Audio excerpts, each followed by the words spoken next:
creation, evolution, and dinosaurs. We're going to take up where we left off last week. Last week we were talking about Noah's Ark and how dinosaurs had to be on the Ark. So now we're going to cover the question, what happened to the dinosaurs when they got off the Ark? The question of what happened to the dinosaurs has been a source of discussion among groups of people ever since dinosaurs were discovered. As far as anybody can figure out, the first one, at least in modern times, that was found and reassembled was in 1809. A doctor, was going, back in those days, doctors made house calls, and they didn't drive Mercedes. But not that that's good or bad, it's just the fact. And so this doctor was out at a house call, and his wife is standing out there at the carriage waiting for her husband to come out when he's done with taking care of his patient. Well, meanwhile, some guys are fixing a drain culvert across. Now, you got to understand, in the 1800s, there wasn't a lot of heavy construction being done. I mean, nobody was digging huge canals. Nobody was digging giant holes, because whatever you did in the dirt, you did with a shovel and a pick. There weren't any giant machines to do this. So there was very little earth moving going on during the early 1800s. And so when they were digging this little trench to put the drain pipe in or something, fixing some field tile, these workers discovered some bones, strange bones, especially the big teeth. And so when this doctor came out, the wife had been talking to these workers and said, "What are these?" They said, "No, we don't know. We found these here digging in the ditch." And so they gave them to her, and she showed them to her husband, and he said, he was a medical doctor, an intelligent man, and he said, these look exactly like the teeth from an iguana, only they're huge. And so they dug around for more and found most of the bones and actually put it together. Now, they put it together wrong, made many mistakes as they reassembled it. If I handed you a pile of bones and said, "Here, tell me what this is,"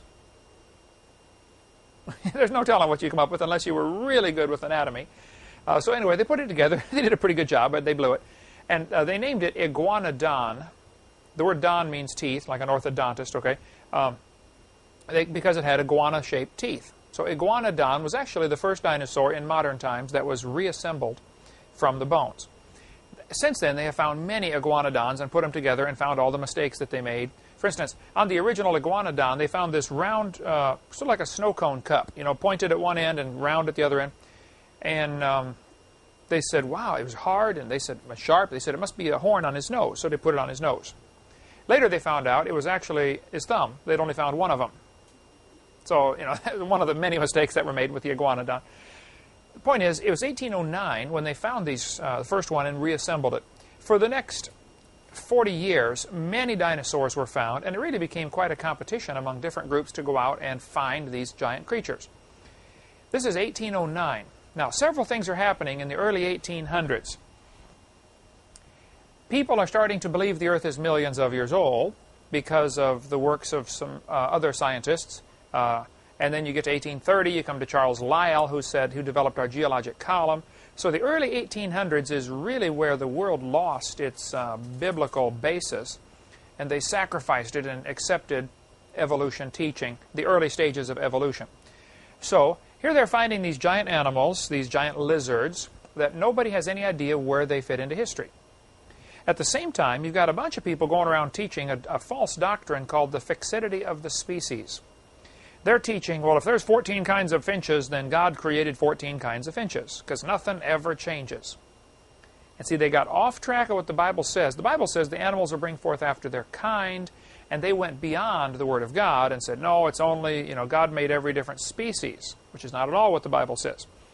So here you have a false doctrine being taught by the Christians, a false doctrine being taught by the scientists. They're teaching the Earth is millions of years old, and people are starting to believe this. So now in come the dinosaurs. They start finding these giant lizards. It's pretty obvious from the bones that they're finding that they're reptiles and that they're huge. By 1841, they made up a brand new word, dinosaur. Richard Owen made up the word. That'll be a quiz question. You know who invented the word dinosaur, and when was it invented? It was 1841. Sir Richard Owen was a very famous scientist in Europe, and everybody respected his opinion. And he said these are giant lizards. And he took two words, Latin and Greek, and mixed them together. Dinosaur is from two different languages. And so our English word comes from that, dinosaur. Well, right away, people began to guess and speculate, what are these creatures? When did they live? So here you have an ideal time for Satan to come in and start teaching a false idea. Satan, of course, sees all this happening and says, wow, here's my chance to use these creatures, these dinosaurs, to turn people away from God. He knows, of course, the earth is about 6,000 years old, and God certainly knows that, and the Bible certainly teaches that, and everybody believed that in the early 1800s. But now in come the dinosaurs. And so they began arguing about the question, what happened to the dinosaurs? Why did these creatures die? Some people were teaching, well, they drowned in the flood. And some people started teaching maybe they were wicked and Noah wouldn't allow them on the ark. Now that would be a false teaching. Two of everything went onto the ark. And so it was really a time of turmoil when they didn't quite have enough information to know where they fit into history. They were just kind of recently discovered. The false things were being taught, and so some Christians started accepting and teaching the idea that these dinosaurs lived millions of years ago. And so we lost the battle in 1840. The battle was lost. People were pretty well convinced, the majority of the population was convinced the earth is millions of years old, and that leaves room for Charles Darwin to come in later and say, well, hey, if the earth is millions of years old, that's time for a lot of changes. And so people readily accepted the evolution idea because they'd already compromised their Bible in some other areas. So what happened to the dinosaurs is a question that kids face all the time in public schools. The textbooks will give the kids some options to choose from. Like, did a meteor strike the Yucatan Peninsula and make the dinosaurs go extinct? That's the most commonly taught theory. If you look at the map of Mexico, at the bottom, around the Gulf of Mexico, it curves back up. It's got that little bump sticking up. That's called the Yucatan Peninsula. It's really not too far from Cuba, where Mexico curls down and comes back up. Right there on the Yucatan Peninsula, they find evidence of a giant meteor strike. Something hit the ground there. A huge meteor hit the ground. And so they threw up some, they say it threw up some iridium, which is a rare element found generally in meteors, and they find this stuff in the drillings in the coast of, off the coast of Florida. So they say, see, this is proof of the meteor strike. Without getting into all the meteor strike arguments, the fact is the earth is not millions of years old. A meteor probably struck the earth. That happens all the time. But it doesn't mean it was 65 million years ago. But they will give the kids options. Did the dinosaurs go extinct because of a meteor strike? Or did the mammals start becoming more popular and start eating all the eggs of the dinosaurs and they couldn't survive? But basically, the question is always, what happened to the dinosaurs? Why did they go extinct?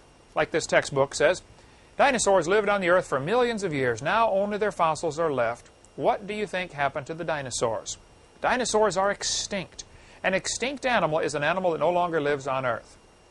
So the questions, what made them go extinct, I say, is the wrong question. The liberals are really good at getting us to argue about the wrong topic. They ask me all the time, do you think we should have prayer in public schools? Should we teach the Bible in public schools?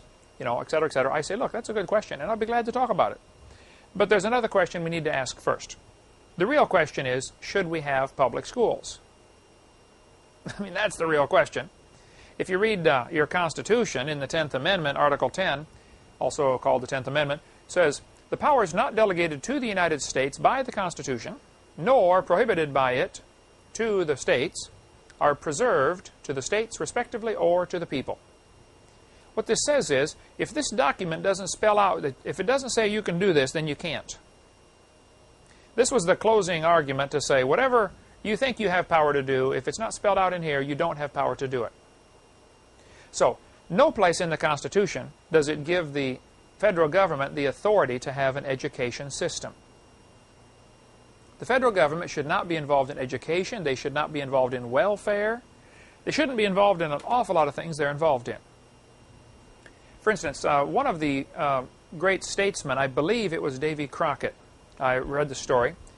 Jan, you do a lot of literature. Maybe you can find that for me. Where Davy Crockett was in Congress, or in the Senate, I forget which he was in.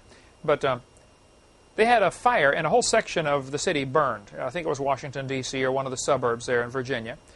Massive catastrophe. Back in those days, the houses were built, no fire code, and very poor construction, a lot of them, and built real close together. So this fire started, burned the whole city. A lot of people are suffering. No house, no food, no job, etc. Congress voted to take federal funding and come in and rescue these people and give them government aid. Davy Crockett voted for that. And I believe it was Davy Crockett. I may have my name wrong, but it's one of those people like that. Later that year, Davy Crockett was out stumping, trying to get people to vote for him because the election was coming up. There's this old farmer out there plowing the field with his mule, you know, and Davy Crockett stopped and leaned over the fence, and the farmer finally stopped his mule and came over and said, "Sir, I'm Mr. Crockett, and I'm in Congress. I'd like you to vote for me to re-election." Farmer said, "Nope, can't do it. Can't vote for you again, ever." He said, "I voted for you last time. I thought you were a good man, but I can't vote for you." He said, "Well, why not?"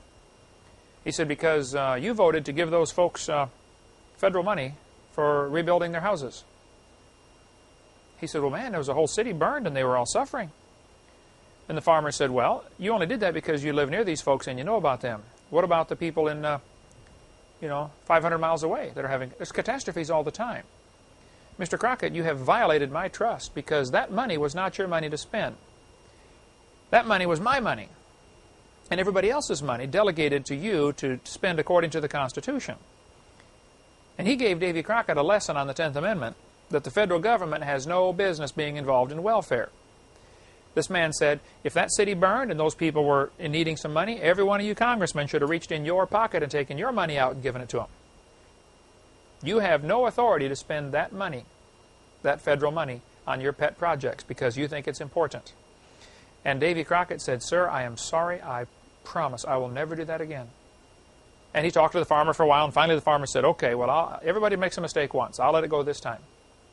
But rest assured, if you do something like this again, I will not only not vote for you, I will campaign against you." And if we had a bunch of folks that were that smart in our country that realized our government is spending money on things they have no business spending money on. Now, when you mention this, that we shouldn't even have a public school system, people will come back and say, "Well, don't you think kids need an education?" Oh, that's not the question. Of course kids need an education. Of course kids need to learn. Of course we need to have schools. But should the government be involved is the question. And if they don't like what the Constitution says, they should lobby to change the Constitution. They shouldn't just ignore it and go around it.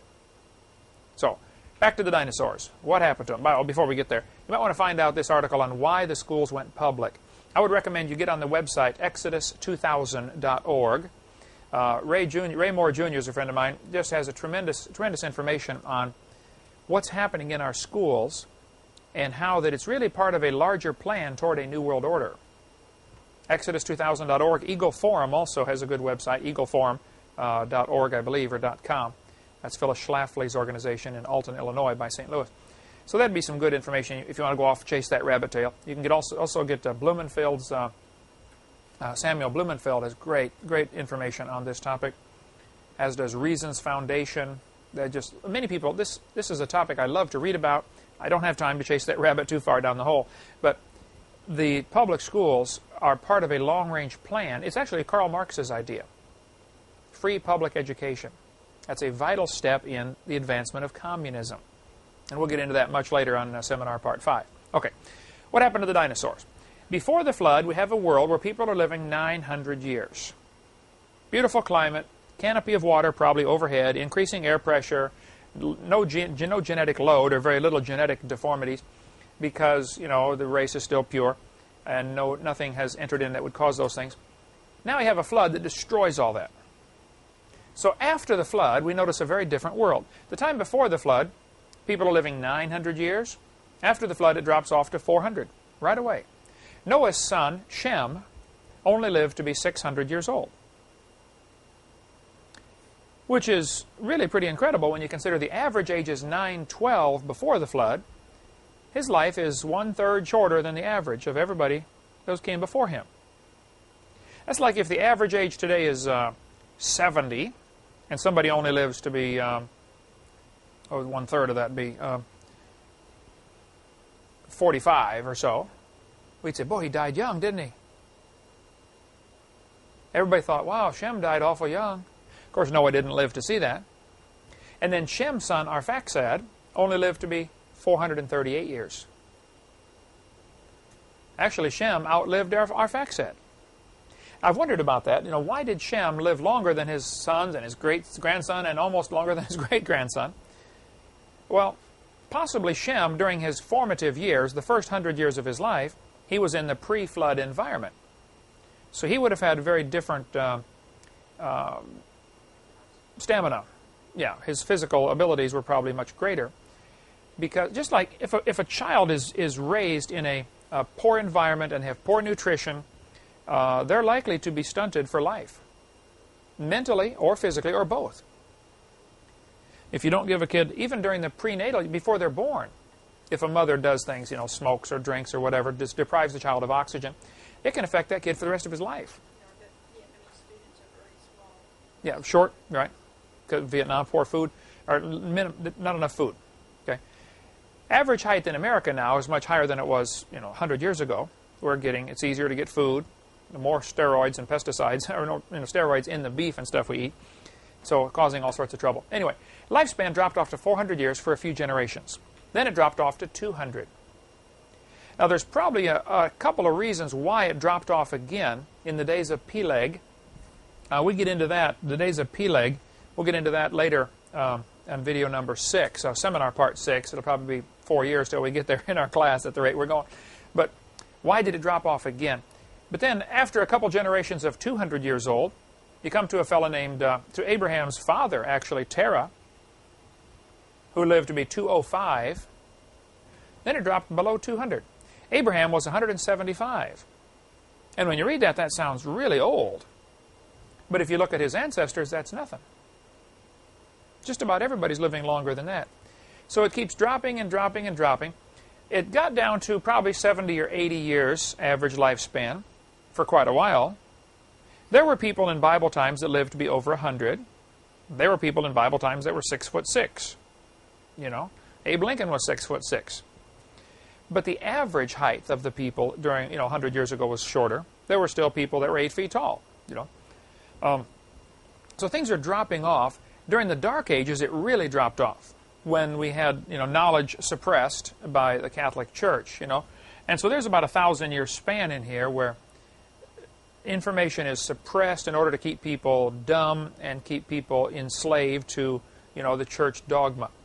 Then in the last 500 years, we've seen an improvement in a lot of medical fields and things like that, diets and sanitation. A lot of sanitary laws, I think. And we've got a videotape called The Bible and Health that'll give you a ton of information on God's plan for what the Scripture says about health.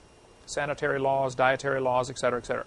Okay, so the same thing that happened to the people, their lifespans are being shortened after the flood. That's also happening to the animals. Reptiles that lived before the flood and got to be 80 feet long now simply can't live as long. And therefore they can't grow as big. And therefore some of them even might die before they reach maturity to have kids of their own. And so the whole species goes extinct. You mentioned about the panthers and stuff probably going to go extinct, or the cougars or even the cheetahs.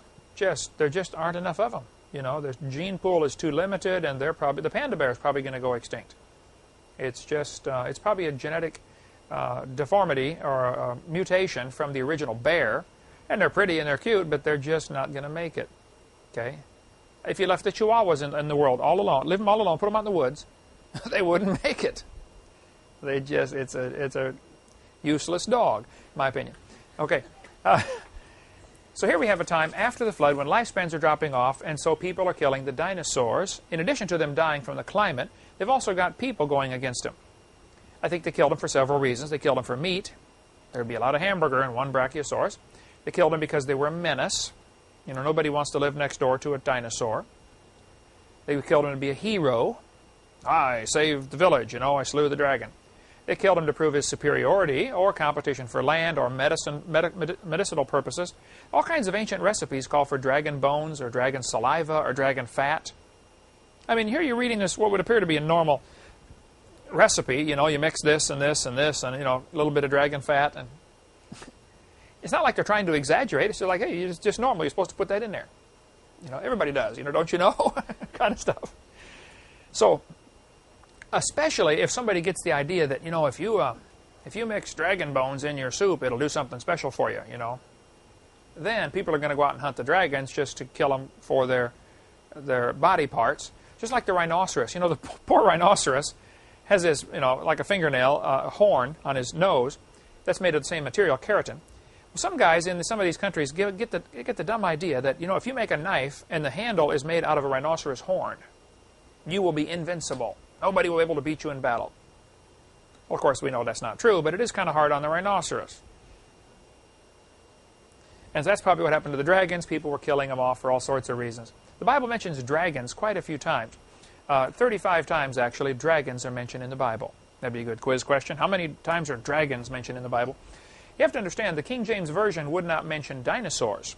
Who can tell me why the King James Version would not mention dinosaurs? The name dinosaur hadn't been invented yet. King James Version translated in 1611, the word dinosaur made up in 1841. Obviously, they're not going to use a word that hasn't been invented yet. So they used the word dragons, which was used all through history.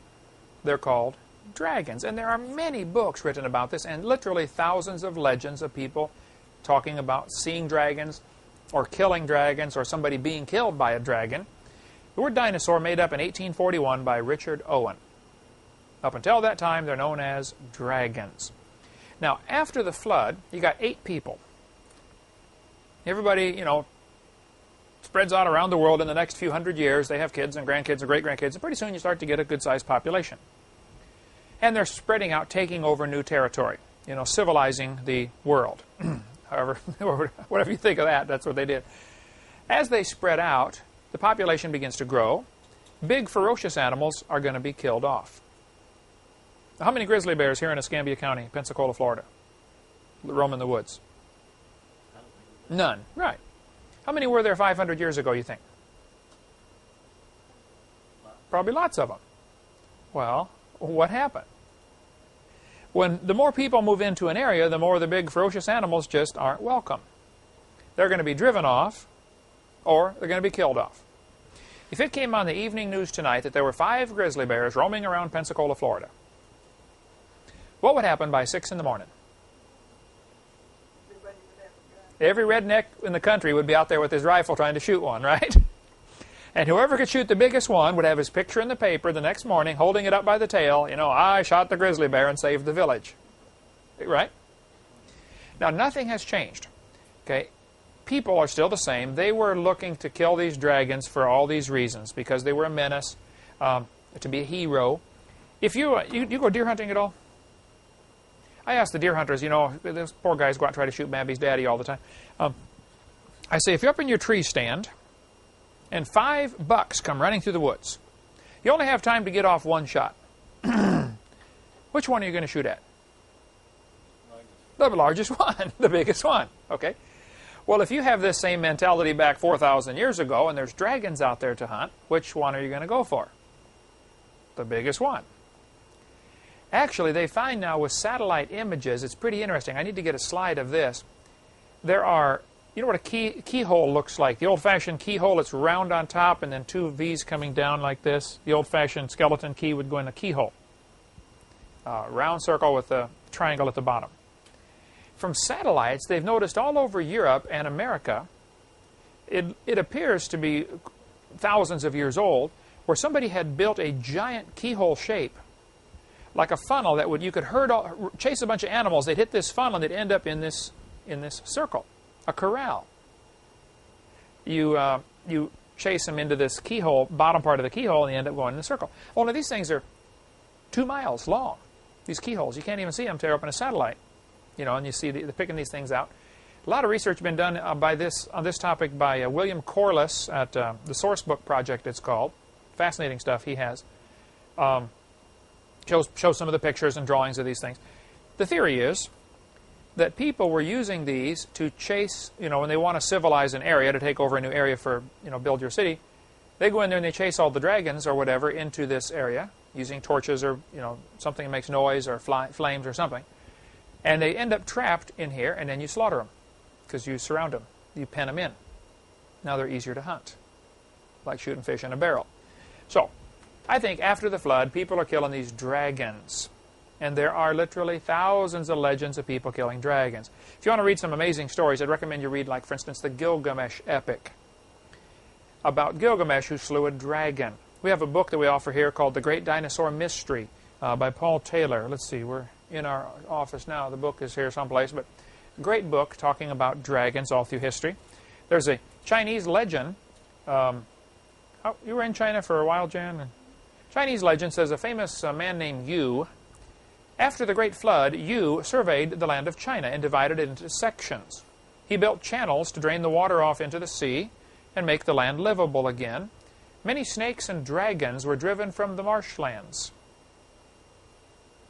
You're reading this Chinese story, and it's, we got to build the channels to get rid of the water. It's all swampy. We got to, drain the land so we can build our cities. By the way, we had to drive out the dragons. And, just like it's normal. Everybody has to do that, Nobody thought anything about it. This is from Wycliffe Bible Encyclopedia. This is the god Marduk. Now, the Babylonians had all sorts of gods. One of their gods was Marduk. Here's Marduk shown pictured sitting on top of a fire-breathing dragon. Notice the flame coming out of his mouth. Fire-breathing dragon. Now, there's lots of legends about dragons, but there are also an awful lot of legends about fire-breathing dragons. So where would this fit in? In the book of Isaiah, it talks about a fiery flying serpent. In the book of Job, it talks about, in Job chapter 41, it's got an entire chapter about an animal called Leviathan. And it says, out of his mouth go burning lamps and sparks of fire leap out. You might want to watch our videotape, the green one over there with the L on it, about Leviathan, the fire-breathing dragon. There really was a fire-breathing dragon. In Job 41, it says this about this Leviathan, out of his nostrils goeth smoke. I've seen deacons do that at Southern Baptist churches between Sunday school and church. It says, out of a seething pot or cauldron, his breath kindleth coals, and a flame goeth out of his mouth. The Bible certainly teaches there was a fire-breathing dragon. There's certainly a lot of history about fire-breathing dragons. It is chemically possible to do that. And we've got an animal today called bombardier beetle that does a similar thing. It sprays out two chemicals and burns his enemies. They're here in Florida. They call them the blister bug, the bombardier beetle. We cover all that on video about Leviathan. Anyway, if you get a Catholic Bible, the Catholic Bible has 7 extra books, and a few of the books have extra chapters. For instance, the book of Daniel in our Bible has 12 chapters. In the book of Daniel in the Catholic Bible, it has 14 chapters. One is about Susanna,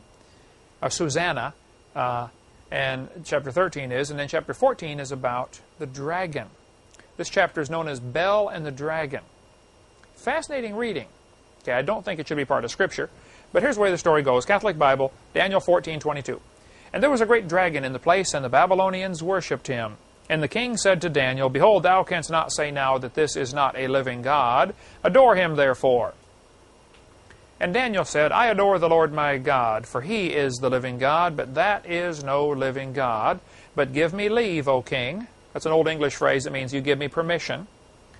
I will kill this dragon without sword or club.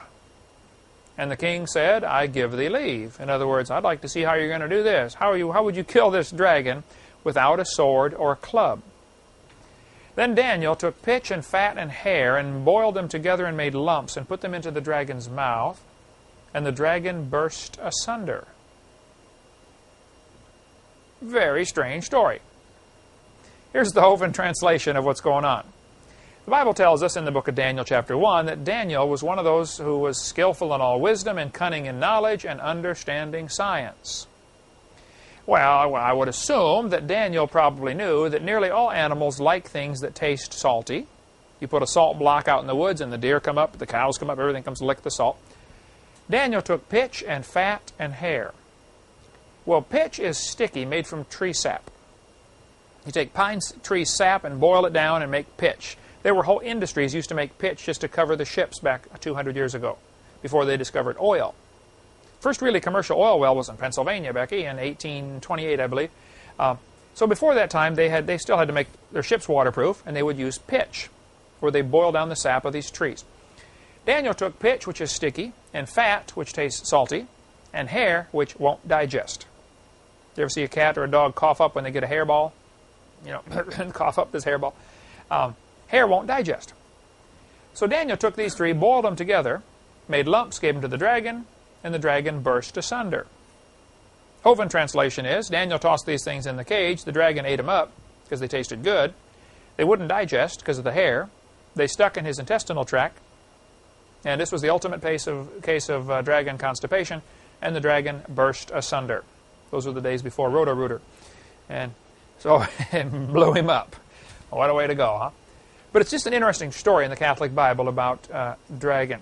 Seriously, Yeah, they blow up. You feed them too much, they founder, right? Yeah. Saddam Hussein, Saddam thinks he is Nebuchadnezzar reincarnated. The guy has a serious ego problem. He has huge pictures of himself all over the countryside. He has his picture in front of Nebuchadnezzar on their currency. He claims that he is Nebuchadnezzar reincarnated. Now his name is Saddam Hussein.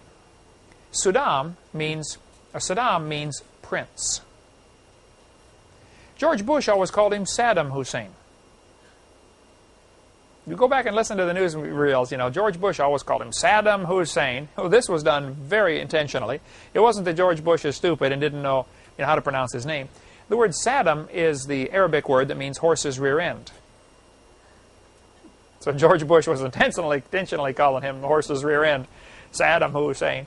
Interesting bit of trivia. Anyway, we'll take a break here in a second, but Saddam, in order to fulfill the image that he is Nebuchadnezzar, he has spent a fortune rebuilding the ancient city of Babylon. Babylon was destroyed about 600 BC by the Medes and the Persians, 586 or whenever it was. The Medes and the Persians came in there, destroyed Babylon, okay, wiped it out, burned the city, etc., etc. Took Daniel captive, and the book of Daniel is interesting because Daniel starts off in Israel. He's taken a slave, made a eunuch, takes him over to Babylon. He lives there for a while. Then they fall, and he goes into Media Persia and becomes, one of their high people there. By that time, he's, an old man, like 90 years old, and he still becomes one of the good guys. And that's when they throw him in the lion's den. He's like 90 years. You don't want to be thrown anywhere when you're 90. You certainly don't want to be thrown into a den of lions. I should say den of lions, not lion's den. Because a lion's den can be the place where they live, but nobody's there. A den of lions means they're there, right? He wasn't thrown into the lion's den. He was thrown into the den of lions, which in the Bible is very clear to spell that out in the King James Version. So, Saddam decided to rebuild the ancient city. It was destroyed about 600 BC. They've always known where it was. It was just ruins. The Middle East is full of those ruins, Egypt, about all they can do is point to their glorious past. Look at these big, huge buildings we used to have around here. Everything's destroyed now. But it sat desolate, destroyed for quite a while. Saddam decided to rebuild the old city. Well, most of the city walls had been preserved. It's a real sandy, desert area. The wind blew all the sand in and covered them up and preserved them. They're just buried in sand. So they excavated down, found the old walls of the city that were really well preserved. The brick was, and it contained hundreds of pictures of dragons on the sides of the city walls. Now look at this dragon. This one, they took the bricks apart and reassembled it back in Berlin. But however you pronounce the name of that museum. Strange animal. It has scales all over its body. See the scales on its neck and on its tail? On the feet, it has like claws. Now, and a forked tongue. That would indicate a reptile. And a horn on his head. All over these walls, and they've rebuilt the walls. In other words, they've rebuilt a whole section in a museum in Berlin. They have these pictures of dragons and lions. Apparently, in 600 BC, they really did have a dragon in captivity in Babylon. And the Catholic Bible chapter about this may be, based on historical fact that there were dragons still alive in 600 BC. Now, this had been 1,800 years since the flood. So probably the majority were dead, and it was a rare thing to have a dragon. Certainly it'd be a rare thing to have a dragon in your castle. And of course, Nebuchadnezzar and all of his superstition thought this was some kind of god because it obviously was a big ferocious beast and everybody should worship it. Of course, he built a big gold statue and said everybody should worship that, and he had a hard time worshiping stuff that he shouldn't have worshipped. So here we have an interesting story about dragons from 600 BC. Dinosaurs, I think, lived after the flood, becoming more rare, becoming smaller, less numerous, more rare, driven out of certain areas totally, extinct. Some species probably went extinct. By 300 BC, they were very rare. Alexander the Great, though, reported dragons when he conquered part of India. We'll take a little break. When we come back, we'll talk more about dragons that are mentioned through history, and then eventually lead up into dinosaurs that are still alive today, and dinosaurs that are mentioned in the Bible. We'll cover all that after the break. Okay, let's go through a few more reports from ancient history, 2,000 years ago or so, about dragons. Alexander the Great conquered part of India As he was conquering the parts of these cities over there in this region, the people begged him not to kill the dragons that were sacred to them. And he said, what dragons? He said, oh, outside the city in the caves, there are dragons, and we take sacrifices out to them. Alexander reported that, he said, I told him I wouldn't kill them, but I would like to see them. When he went out to see the dragons stuck their heads out and hissed at his soldiers and scared them half to death. That's in, I don't know if it's in his diary or what, the records of Alexander the Great. This Roman mosaic, made out of small pieces of tile, stuck together, was made about the 2nd century after Christ. It shows 2 long-necked dragons fighting. Or necking. Can't tell what's happening for sure. Man, that would be necking, wouldn't it? Anyway, how on earth would the Romans know about dragons in the 2nd century after Christ? Now here you got these modern scholars saying, nobody's ever seen a dinosaur because they lived millions of years ago. Well, how did they depict them on their pottery then? St. George is famous for slaying a dragon in 275 A.D. He was later martyred for his faith. He's the patron saint of England and Portugal. St. George and the dragon. This would have been in the first couple centuries after Christ. If you ever tried to read the old Beowulf story, I've got the story in my library there. Old English Beowulf is extremely difficult to read. I mean, you can only understand a few of the words, okay? Because English has changed so much since 583 A.D. But the Beowulf story is interesting. I've read it several times.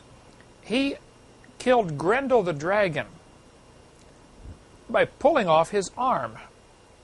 The story says Beowulf grabbed Grendel the dragon and pulled off one of his arms, and the creature fled out of the room and then later bled to death.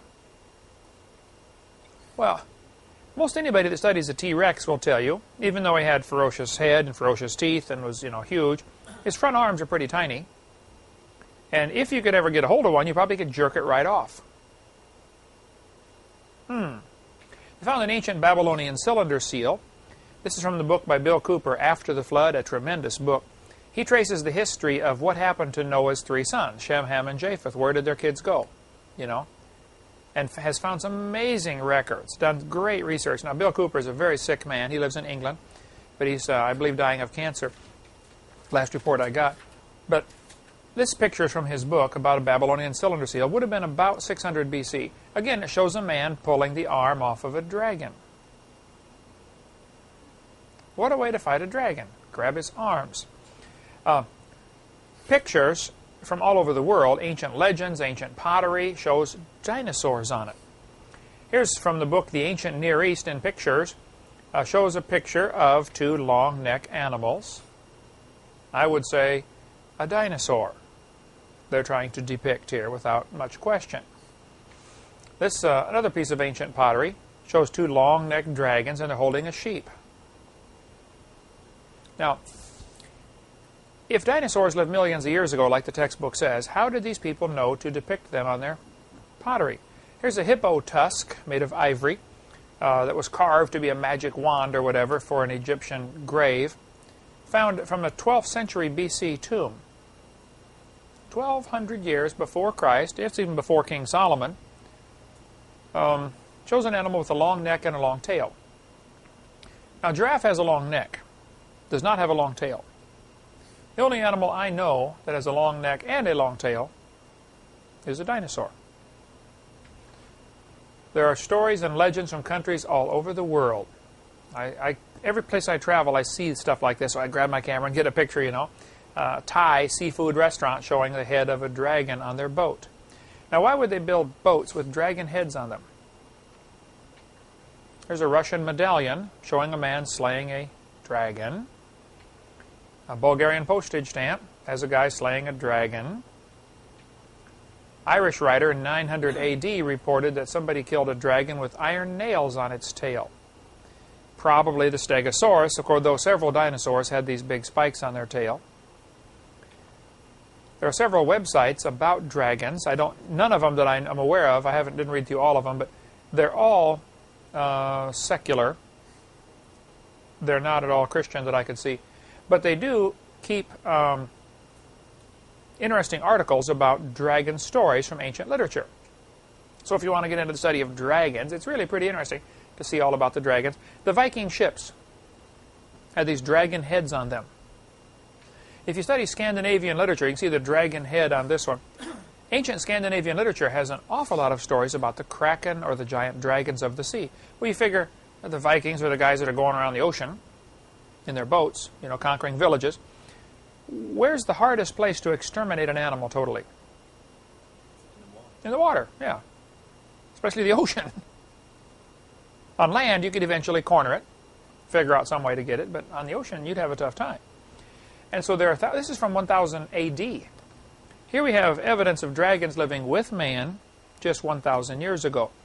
In the book called The Unexplained, there's information about this. There's also an account of a dragon called Nithhagar that the Vikings was killed in the book After the Flood by Bill Cooper. According to the Norse legend, Siegfried slew the dragon Fafnir. The dragon had made its home in a cave, and somebody else had buried a treasure in that cave. I'm sure the dragon didn't know that and didn't care, but people wanted the treasure, of course, so you got to kill the dragon to get to it. There are several different stories about how Siegfried slew the dragon. Of course, legends get twisted with time. One story says he dug a pit because they knew the only soft part of the dragon was his belly. So he dug a pit and laid in this pit until the dragon went over him, and then he jabbed his sword up into the dragon's belly. That's one story. Another one is he just charged up there and just stabbed it in the heart. Who knows how it really happened. But Carl Schuker is a scientist in England, has a great book called Dragons, A Natural History. I've got it in my library. Just story after story of people slaying dragons down through history.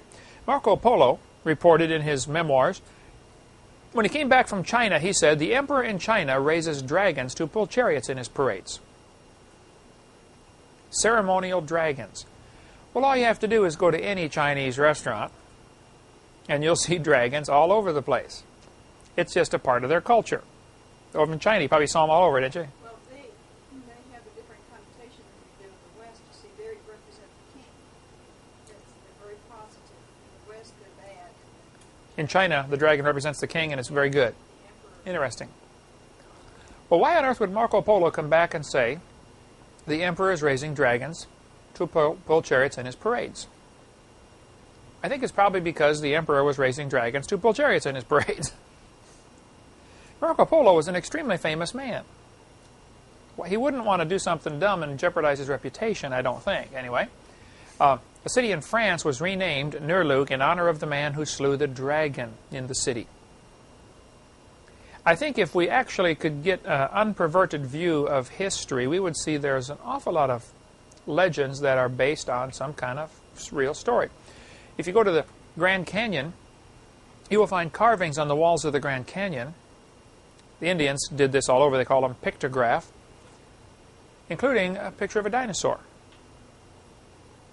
If you look at dinosaurs, many of them had the upright posture, we call that. They walk on two legs, and the front two legs, we assume, were, held up off the ground, similar to an ostrich, I guess, upright posture. Though there are some animals like frogs that walk on four legs. The front two are real tiny, the back two are really big. So the size of the leg doesn't mean he didn't walk on it, necessarily. But why would they carve dragons on the walls of the Grand Canyon? Here's another one with a round body, four legs, long neck, long tail. Dr. Delancey was a dentist in Pennsylvania who took these pictures. His wife, Margaret Delancey, his widow, she lives in Percy, Pennsylvania. Right? I've preached up in that city 4 or 5 times, right near there, Sellersville, and up just north of Philadelphia. That's south. You're from Allentown, though, right? Up south of Scranton. Yeah. He's the one who took these pictures, and she let me use these. In the Aboriginal caves in Australia, there are many legends of dragons from caves in Australia. This was just sent to me, Agawa Rock Art, from, however you pronounce that, Lake Superior Provincial Park, Ontario, Canada. Notice the outline of the dragon with the bumps on his back. This is called cliff art, rock art. There's another name for this. Some people call it oop art. That'd be a good quiz question. OOP means out of place. Out of place artifacts. So they get the name oop art.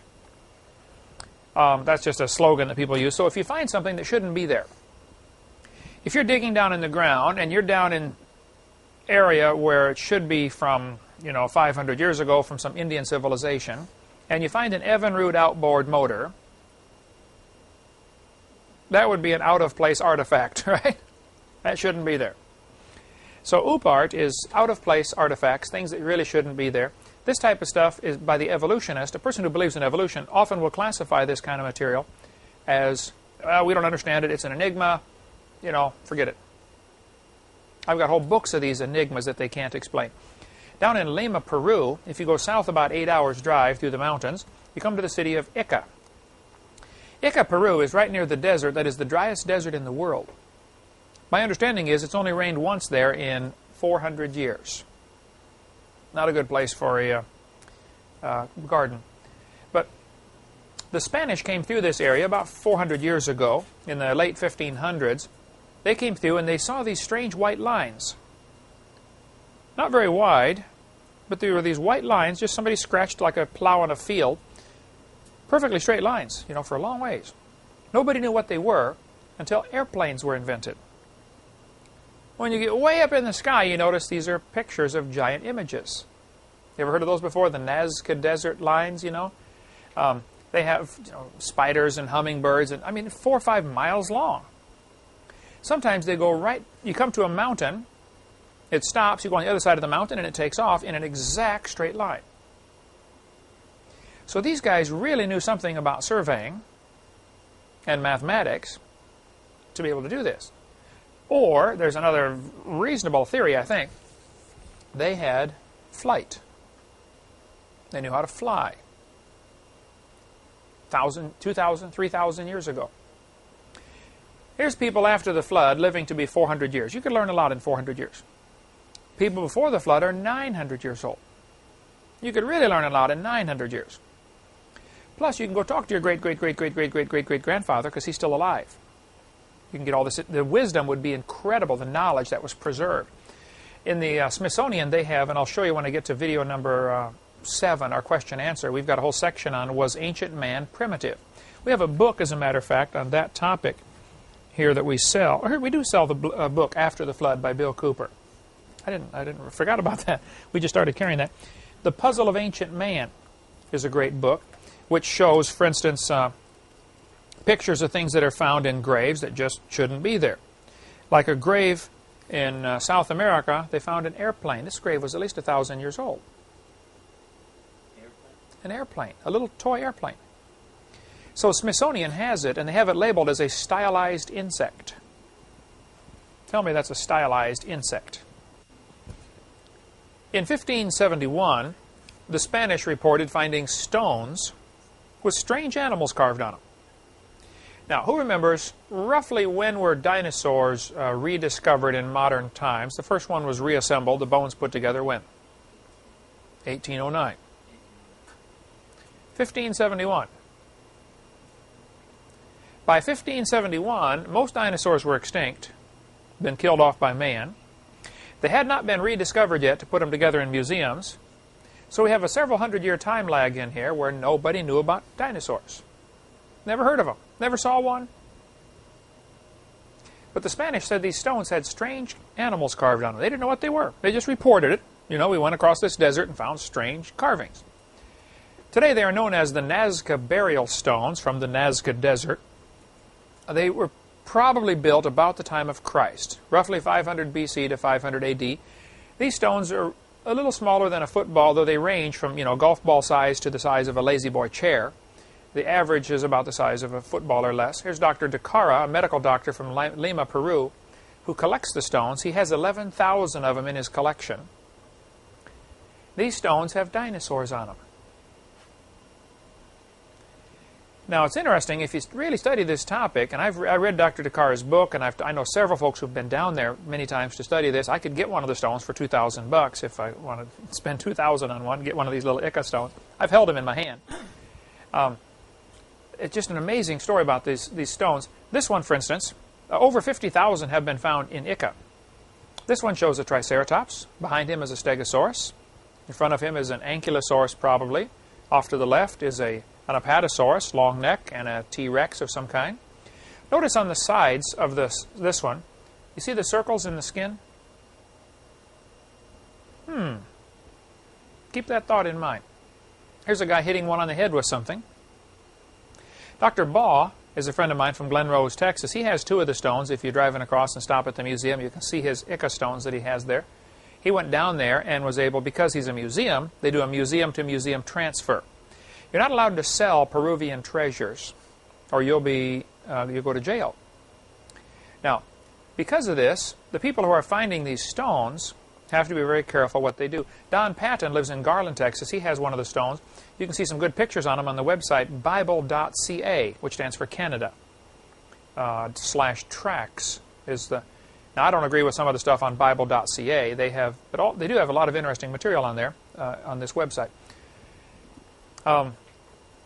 Anton Willett is a friend of mine from Canada. He speaks French. And Spanish and English. He went down there and spent 8 months studying the Ica stones. He gave me the book about the Ica stones that I have, and the pictures that he took of these Ica stones. There's his phone number if you want to call him up, 450-359-4405. Dennis Swift is a pastor in Oregon. I preached at his church, at a large Nazarene church there in Beaverton, Oregon. Has about 2,500 people. He collects the stones also. Goes down there twice a year to study this topic, and brings back the stones if he can. Here's, again, notice the circles on the side of the dinosaur. Kind of strange. Here's Dennis Swift holding one with a triceratops on it. The carvings in these stones are pretty amazing. They all have a coating on them that comes with time. It's called oxidation. Almost all materials, or many materials, if they're exposed to the air, they oxidize. You know, your car starts off bright, shiny paint. After 10 years, if you don't do anything, it'll oxidize and the paint fades. The oxygen actually, gets into the paint and oxidizes it. Well, that's what happens to these stones also. So they analyzed these stones and said that the coating on there, the oxidized coating, would require several hundred years to accumulate that much. So if somebody comes along and says, well, these stones are fake, somebody made them last week, we have several things to prove that that is not true. Number one, the oxidized coating on there says they're at least several hundred years old. Number two, the Spanish reported them 400 years ago, before dinosaurs were even a popular idea. Number three, this circle on the side is interesting. Now, dinosaur bones have been found for the last few hundred years and reassembled. Nobody had ever found dinosaur skin. Dinosaur skin would not fossilize very easily. A few times, skin impressions were found where apparently the dinosaur fell down in the mud. He rotted away, but the mud hardened, and it left behind an impression of his skin, and you can see they did have scales. In 1992, I believe, a Bolivian missionary found fossilized dinosaur skin. This is from Dr. Baugh's museum. Again, on the dinosaur on the left, you can notice the circles on the side. They've discovered now that dinosaur skin has Rosetta patterns, they're called, circles. Now, if the skin wasn't discovered till 1992, but the stones were discovered in 1940s, basically. The Spanish knew about them, but in 1946 they really became popular. People started going after these things. How would they know to put the circles on the side if you're carving them? You would not know to put those circles on the side of the dinosaur because you didn't know dinosaurs had circles in their skin, because no skin had ever been found until 1992. Interesting. Now, because it is illegal to sell Peruvian treasure, they sent, because of this, all the information about these stones, somebody, I think it was NOVA or some science program, sent somebody down there to Peru to investigate. They got down there and they got one of the farmers who has produced most of the stones, and he won't tell anybody where he gets them because he's out robbing these graves. That's what he's doing, these old graves. And he sells these stones to tourists or to Dr. DeCara, who buys as many as he can afford. They got this guy on camera and asked him, where do you get these stones? Now understand, if you are getting Peruvian treasures, ancient artifacts, and selling them, you go to jail. They say in Peru, a jail sentence is like a death sentence. Because they're just, you think Mexican jails are bad. They say Peruvian jails are the worst there are. For one thing, they throw you in jail and lock you up. They don't feed you. They don't entertain you. They do nothing for you. If your family on the outside doesn't bring you some food, you will starve to death. Average life expectancy in a Peruvian jail is about 2 years, is what I've been told. So, here's the camera videotaping this Mexican farm, or this Peruvian farmer, and they're asking him the question, where do you get these stones? Right behind the camera are 2 Peruvian police officers. In case he says, I'm digging them up out of a grave and I'm selling them. He's going to go to jail. So the guy stands there in front of the camera and says, oh, I make these stones. It's a hobby of mine. So they gave him one of the stones that had no markings on it, gave him the same kind of rock, and said, here, make one for us. So he carved one out with a scratched the surface like that, and it was lousy. Nothing similar at all to what he had here. But the scientists came home and said, see, they're saying there's dinosaurs lived with humans. You know, we know it's not true. This Peruvian farmer's making these things. It's all a big hoax. And that story is still reported today among the evolutionist circles because they got this one report where somebody went down there and investigated it. Well, it was just simply silly the way that was done. They have the oxidized coating. They had circles in the skin. They can't make them like this. Nobody's been able to now anyway. The simple fact is they're trying to cover up for the obvious. They don't want to admit that maybe man and dinosaurs lived together. Dennis Swift here is holding one. Again, you see the circles on the side of the Tyrannosaurus Rex, probably. Here's a guy cutting the head off of one. Obviously, I would think a dinosaur-like creature. Here's a guy riding one. Some have suggested that maybe dinosaurs were used to help build some of the giant buildings, like the Great Pyramid, or the huge stones found up in Peru in the mountains that weigh 20,000 tons. Well, the biggest crane on Earth today can only lift 3,000 tons. There's a picture in there of a 100-ton rock in that book, The Puzzle of Ancient Man. These are up on the top of mountains. And they're cut and they fit together with part of a wall. How do you move a 100-ton stone? Well, some have suggested maybe dinosaurs were involved. In a city called Acámbaro, Mexico, if you look at Mexico City on a map and go west about an hour, you come to the city of Acámbaro. John Turney, I've talked to him on the phone, never met him yet, he's in Connecticut. He's been there many times to study the similar stones that are found in Acámbaro, Mexico. Down there, this stones with dinosaurs and humans on them, it's kind of a cult. They're guarded. It's kind of a secret. They don't want people knowing about this. But at least 56,000 of these stones have been found, and they're locked away in a big museum. John Turney's been in to see them and photographed them. Again, you find dinosaurs and humans together in Acámbaro, Mexico. Now, first place, who on earth would sit around and carve 56,000 stones? Why? If you're just going to lock them up in a museum. What's your motive? I think we have evidence, very strong evidence, of man and dinosaurs living together. In 1572, an Italian peasant killed a dragon. The story goes that he was walking his cows, the small dragon came out and hissed at his cows and scared them, so he smacked it on the head and broke its neck. Killed the dragon.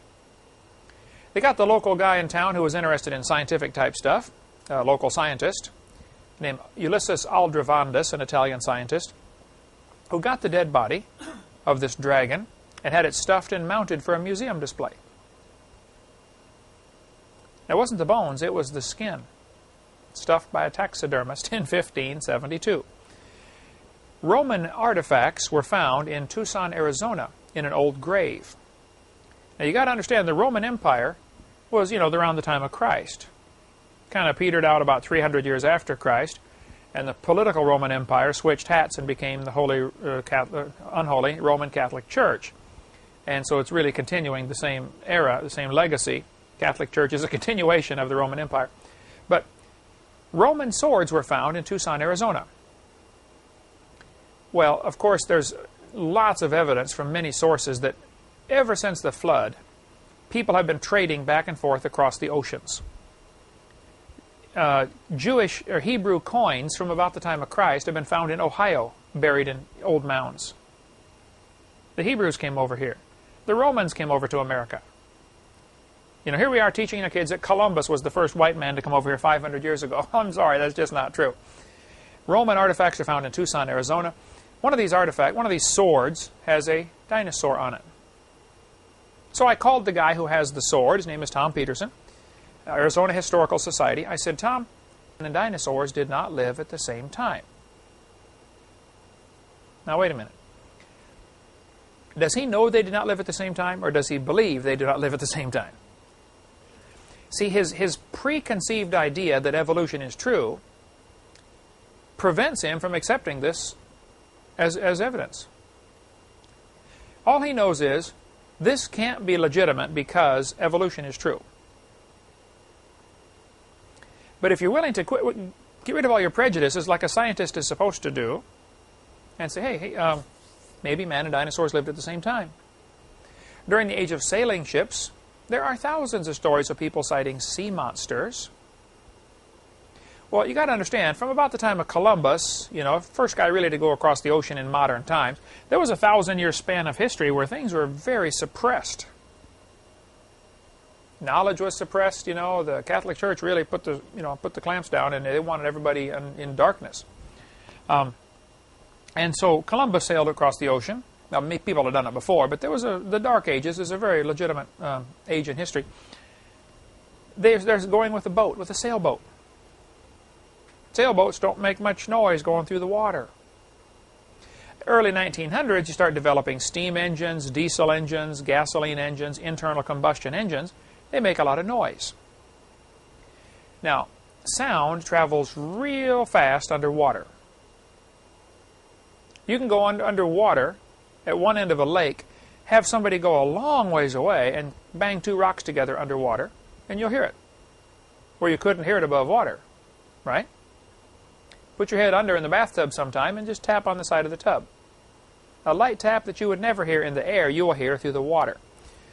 So since sound travels much faster and much longer, much farther through water, whales, for instance, can yell at each other or, call to each other 100 miles away. A whale can, in their songs, they say they can hear them 100 miles away underwater. Okay. During the age of sailing ships, it's pretty quiet going through the water, so my contention is maybe that's why there are so many legends of sea serpents, sea monsters. You would be able to get closer to them because your boat's not making so much noise.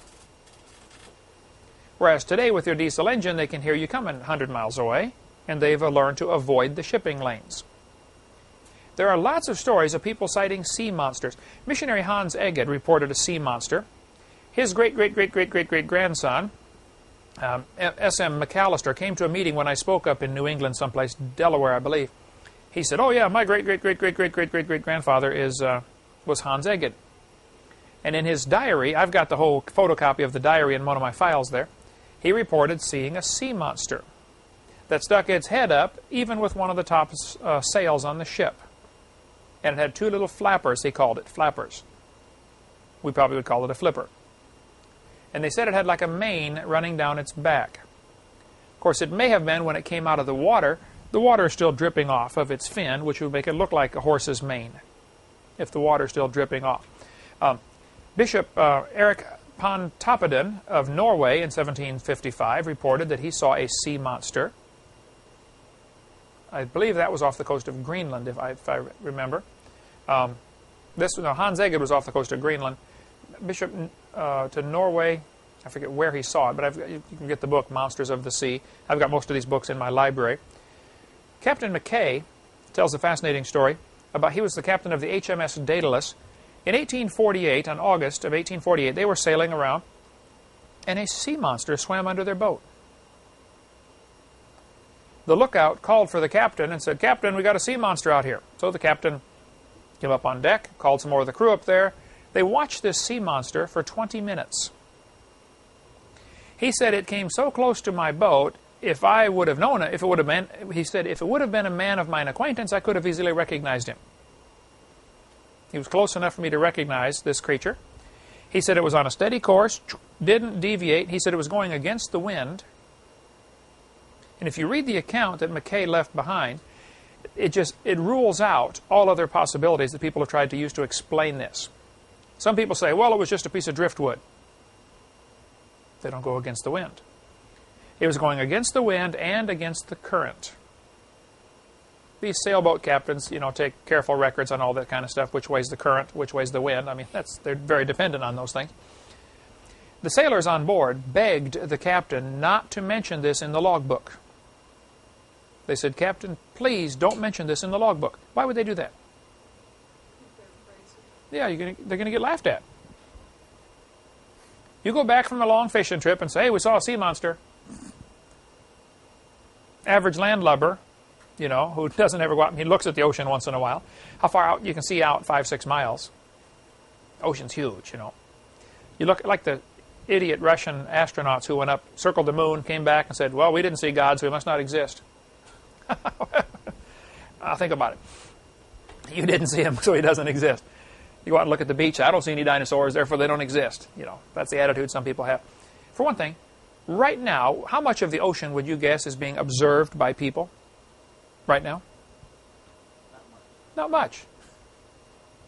Ships, even today, ships generally stick to the shipping lanes because they take advantage of the currents.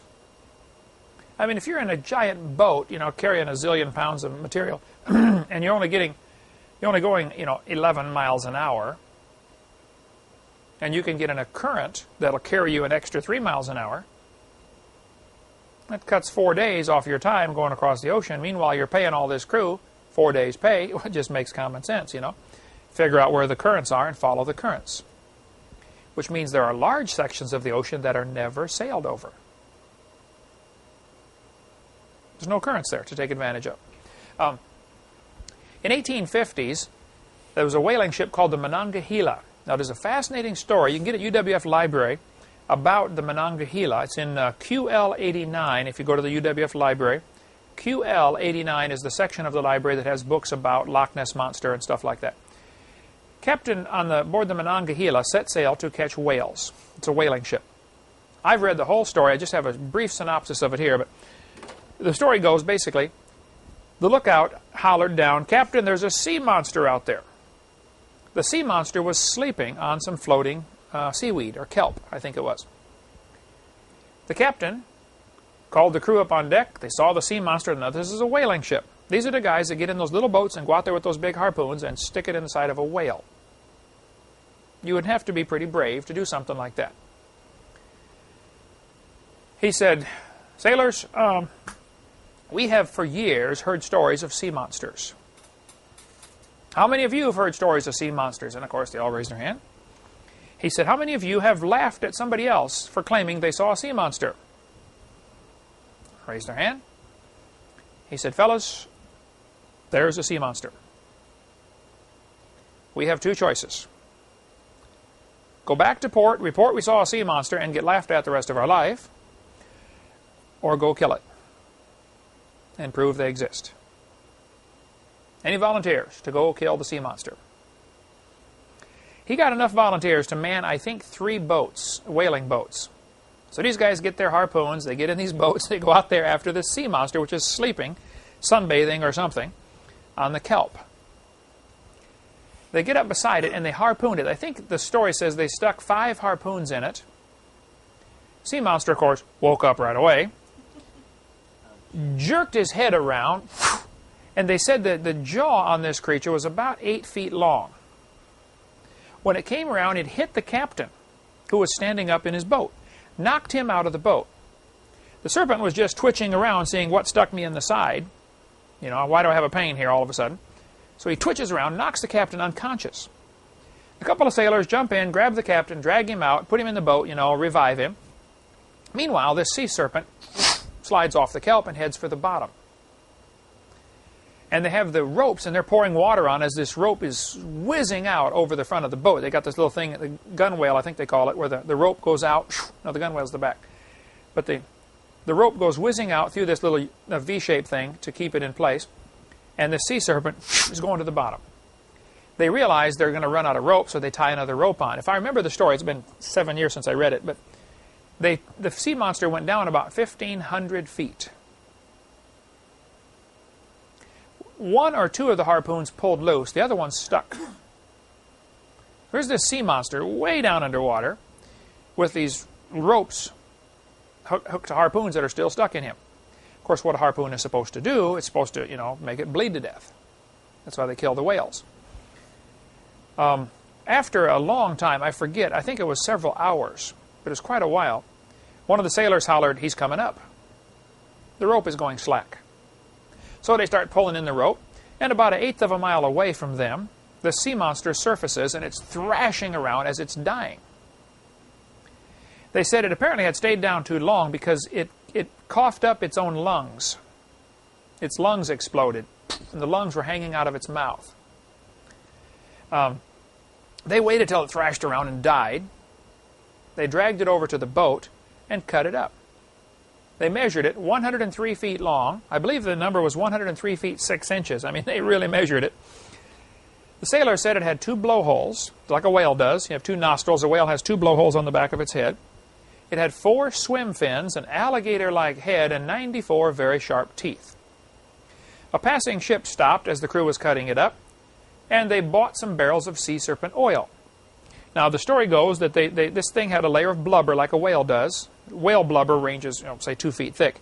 They would cut off this whale blubber, the fat, on the outside of a whale, and boil it down to make whale oil. That's what they used to use. I've heard they still use it to make transmission fluid out of whale oil. But they used to use it in old days for lamps and stuff like that. Whale oil was very expensive. A boat could go out. It was very risky business, but if you caught enough whales to fill your boat with whale oil, you could retire after one cruise. But a lot of people went out and died, so it was a risky business. Anyway, whale oil has sort of a red color to it when they boil it down. This sea serpent oil had a layer of blubber, so they boiled it down, and it was clear, like water. But it burned just like whale oil. You could use it for lamps, but it was clear oil. Pretty interesting. The other boat that saw these guys, they said, "What are you guys doing?" They said, "We killed a sea monster. Come on over, take a look." So they went over and helped them cut it up and said, "We'd like to buy the oil off of you, and we're going to go back home and tell people we saw a sea monster. We held it in our hands. Here's the oil to prove it." So sure enough, they sail back home with their sea serpent oil and sell it or whatever and tell their stories. "Ha, you guys just wait till the Monongahela gets here." Because the Monongahela said, "Well, this is great, but we didn't come out for sea monster. Our boss didn't pay us for this. We're supposed to come back with whale oil. We got to go get a few more whales." So they sailed off in search of whales and was never heard from again. Many years later, a board washed up on a beach on one of the Aleutian Islands down by Alaska. They got the little islands coming off of Alaska. The board was the name board Monongahela. So that's all we know. It's logical to assume that the ship sank in a storm. Now, on board the Monongahela was the bones to the sea serpent. They kept the bones to prove it. But it's in Davy Jones' locker right now. Arthur Henry Ralston was an officer on the Campania, the chief officer. He later was one of the officers on the Titanic and drowned on the Titanic when it went down in 1912. But in 1907, he was sailing off the coast of Ireland, near the town of Cork. I've been there to preach. He said he saw a long-necked object which he sketched as it moved. It was turning its head from side to side. He drew sketches of it as it moved across. Now notice, Ireland has a spot right here where the ocean comes in, and the deep part comes in closer to land. Pensacola has one of those too. They got the continental shelf where it's not very deep, but there's a little ridge comes up off between Pensacola and Panama City. The Gulf of Mexico has a deep spot that comes in, underwater canyon. You don't notice it when you're going over the top, but I'll show you a map later about that. Anyway, this is where he sighted this thing off the coast of Cork, Ireland. He said he saw a sea serpent. Now here's the captain of the ship, the chief officer of the ship, okay? Not the captain. This book is called Titanic, Triumph and Tragedy. I want you to notice what the next sentence says. However imaginative the young officer may have been. Wait a minute. Do you see any prejudice in that statement? In other words, we know he was just imagining this. It can't be true. I would say the author of the book Titanic, Triumph and Tragedy has a prejudice. He believes in evolution. He believes dinosaurs did not live with man. And therefore, whatever the captain saw, it can't be a sea monster. It can't be a dinosaur. He said, however imaginative this officer may have been, it did not interfere with his progress in the company's service. It's almost like implying, it really should have. He should have got fired for claiming there was a sea monster because we know they don't exist. He has a prejudice. During World War I, 1915, a German U-boat commander, and this story is told in the book Dinosaurs by Design by Duane Gish, which is here in our repertoire somewhere. He said this German submarine sank a British ship. It exploded and sank quickly. 25 seconds later, there was an explosion. Back in those days, the steam engines on board, when you submerge them in water, the steam engine will explode from cooling too quickly. So probably it sank, the water got to the steam engine, and it exploded, or to the engine room, 25 seconds later. He said pieces of wreckage, and among them a gigantic sea animal, was shot up out of the water. It was about 60 feet long. He described the sea serpent as having 4 flippers and an alligator-like head and being about 60 feet long. The captain said, I didn't have a camera at the time, and it sank in a few seconds. He said, I didn't have time to go down and get my camera, or I'd have taken a picture of it, of this thing thrashing around as it was dying. One theory is, hey, when a ship sinks, it's a lot of free meat. Sea monsters come to get the sailors. There are stories of octopus pulling ships underwater. In 1989, on Christmas Eve, a sea accident occurred in the southern Philippines off Mantico. Fishermen recovered 12 survivors hanging onto the overturned motorized canoe, as well as the body of a 12-year-old boy, a 12-week-old boy. Survivors claimed that a giant octopus had attacked the vessel, grabbing its pontoons. One of the people said, suddenly the waters began to bubble. Then we saw something that looked like a giant octopus. It was as huge as an imported cow. After the attack, the beast submerged rather than injure any survivors. Interesting. 1989. 11 years ago. Never heard about it on the news. No, you don't hear about this stuff on the news. There was an octopus that washed up on the beach in St. Augustine, Florida, 100 years ago. There's Dr. Webb standing next to the remains of it. He got cables and horses and a bunch of horses and tried to drag this thing up away from the beach because it washed up on the beach once, and then another tide took it back out, and 3 months later it was reported again, still floating around. I think it was 3 months. It was a long time. But this octopus laying on the beach, the legs had all rotted away, just the stump of the head of the octopus. It was 200 feet across, they estimate it would have been with its legs on. Weighed 5 tons. That's a big octopus. See, octopus never stop growing. Neither do reptiles, okay? Neither do squids. A whale was killed near Seattle, Washington. Inside the whale's stomach was one arm to an octopus that was 150 feet long. All around the side of the whale were scars that were 9-inch diameter. See, octopus have those suckers under their arms. They grab onto something and dig into it. Those little suckers actually have little teeth in some of them. They will suck and dig in and tear out a chunk of flesh. 9-inch diameter scars. Well, there's 2 theories. One is the whale got attacked when it was a baby. Little normal scars, and as the whale grew, the scars grew. Okay, could be. Or it was attacked when it was older and something had 9-inch diameter suckers on its arm, which would make it a huge octopus. All they know is they found inside the stomach a 150-foot arm. Now, whales love to eat octopus or squid, either one. If a whale eats too much octopus or squid, he'll get sick and puke it back up. And after an octopus has been digested a while and it gets into the whale's intestines, it forms a special substance called ambergris. And if a whale gets sick and pukes up the ambergris, it'll float around in the ocean like a blob of fat. You better grab it because it's worth a fortune. That's what they use to make perfume out of. Whale puke. That explains a few things, doesn't it, fellas? Yeah. Look it up in the dictionary. Ambergris. Okay, that'll be a good quiz question. What is the substance made from certain whales that is used to make perfume. It would be ambergris. Here's a picture of a whale attacking a giant squid. There are many reports of this happening. The U.S. Navy Oceanographic Research Vessel in 1966 was off the coast of Newfoundland, Canada, up north of Maine. San Pablo, they observed an encounter between a giant squid and a sperm whale. It's from Peabody Museum at Yale University. The picture's on the wall there. Here I am at Peabody Museum. Over my head is a model of a giant squid. Now, squids and octopus never stop growing. This baby squid washed up on the beach in New Zealand 5 years ago. They said it was an immature female squid, and full-grown it would have probably been 150 feet long. A giant squid was captured in Newfoundland in 1878 that was 80 feet long.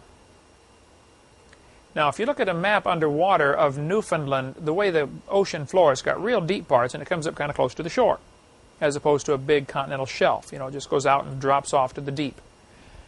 Who knows why? The way the currents are right there, the Gulf Stream, and the way the wind patterns are, nobody knows for sure, but there seems to be times when giant squid decide to come up and die and get washed up on shore. So, dinosaurs, I think, have lived with man all through history. A giant animal still alive today, some of them. Are they in the Bible? What time is it? Oh, man, we got to quit. We'll cover dinosaurs in the Bible next class. Thank you so much.